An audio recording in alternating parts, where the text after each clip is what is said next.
On today's episode, I'll be telling you guys how I decide on what to read.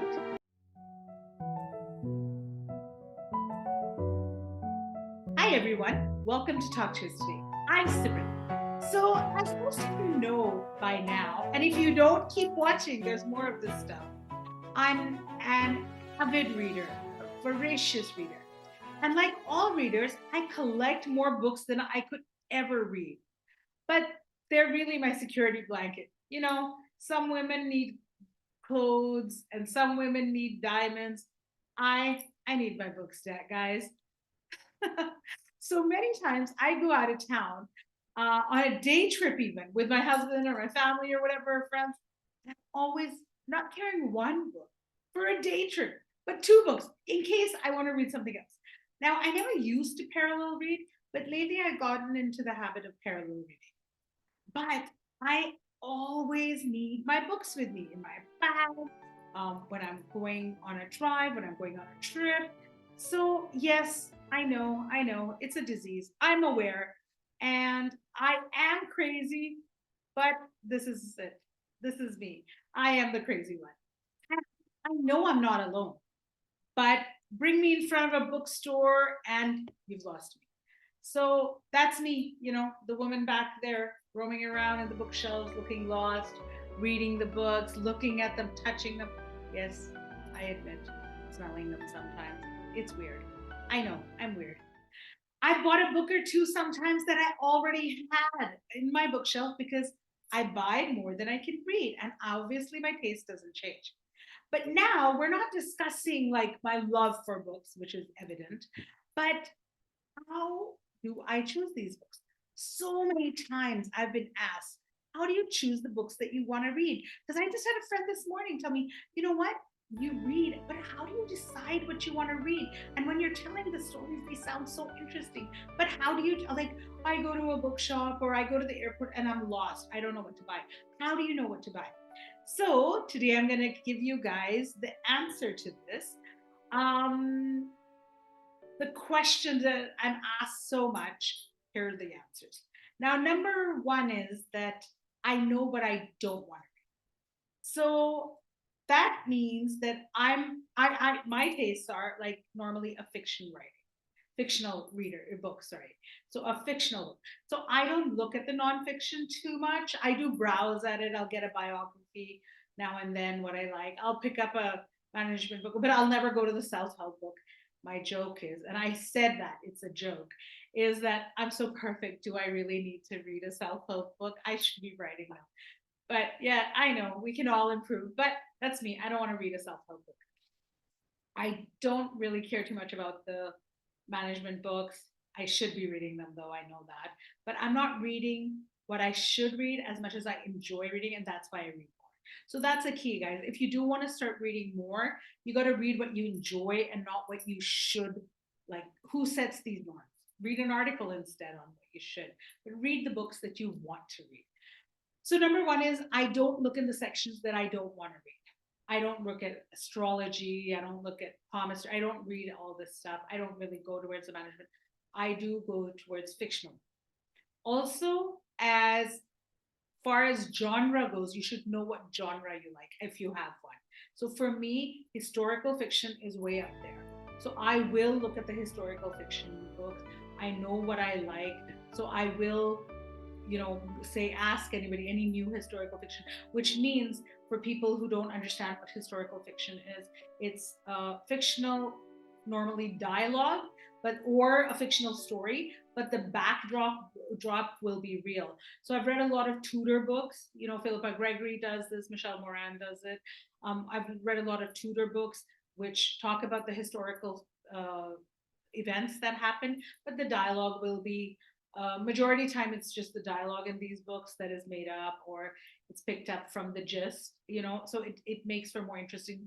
The courtrooms are more or less a little fictionalized, so they don't sell them as history books because that would mean authenticity. But yeah, historical fictions, which mean so a lot of a partition of India books, a lot of World War books which have a backdrop of the war going on and the the Holocaust, but then a story thrown into it, which would be fictionalized. So I enjoy historical fiction because I always feel like I learn a little something too, and I get a good story. As far as picking up other books goes, so one is don't buy what you don't want to read, know what you don't like. Second is have if you have a genre, then go looking for those books. Now, as many readers can tell you, a lot of what we read has to just do with our mood sometimes. Whatever we fancy at the moment. Like we could have gone to Hawaii and we're like, oh, let's read a book about Hawaii, which I did do. I picked up a book from Hawaii and it was phenomenal. And probably I'm going to be um, discussing it soon. We read it for our book club. And so it can be based on our mood. We go to a bookshop, we see what we find. And we know the phrase, okay? We do know it that don't judge a book by the cover. But I'm going to tell you guys a secret. We all judge a book by a cover. So we do look at it, but then after that, I normally read the blurb either at the back of the book or on the side front flap. And that gives me an idea of whether I'm going to like this book or not, or if the writing is somewhat appealing. I don't browse through it. I have a friend who reads the last chapter first, and I'm like, how do you do that? But I don't do that. So that's how I decide on that. Then I decide what type of books I like, and I do that.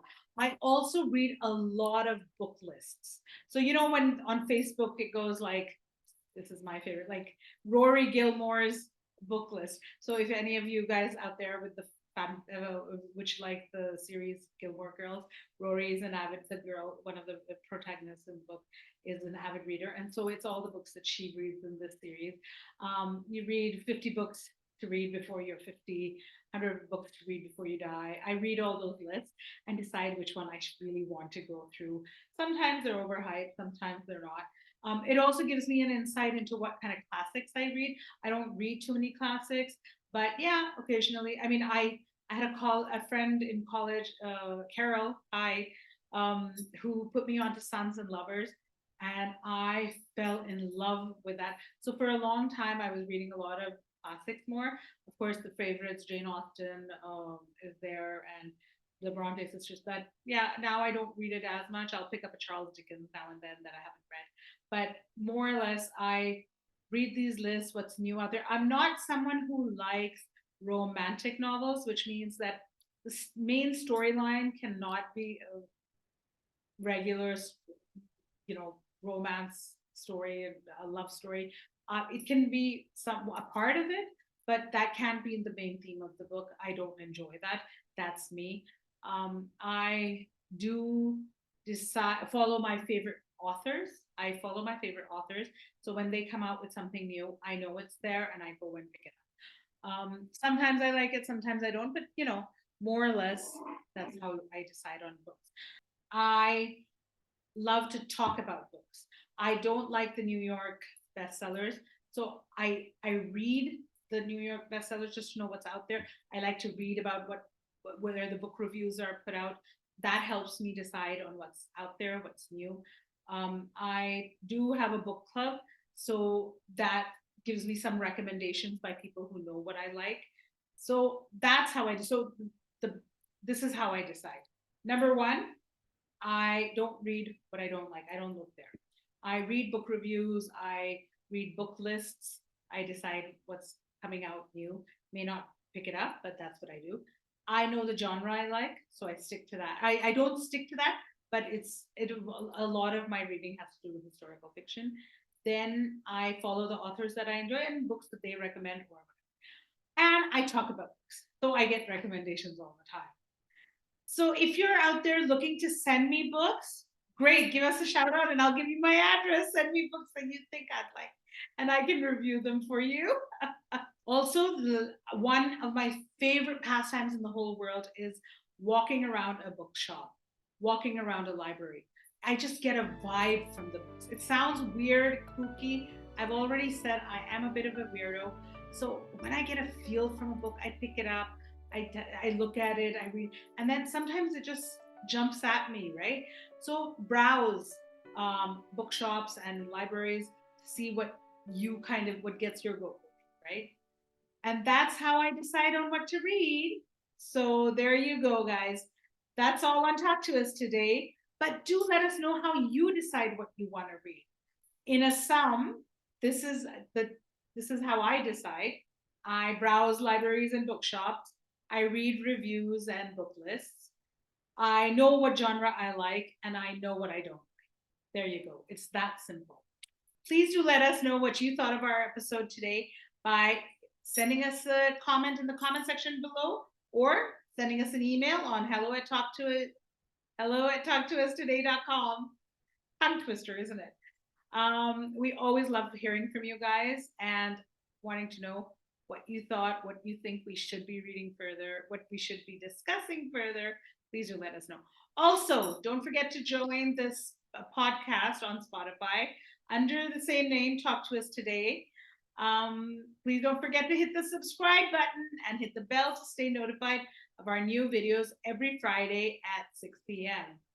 Thank you for joining us on Talk to Us today. Please remember to email Namita and tell her she is missing in action again today. Remember to talk to Us today. Keep smiling, keep laughing, keep talking, and always keep reading and talk about reading.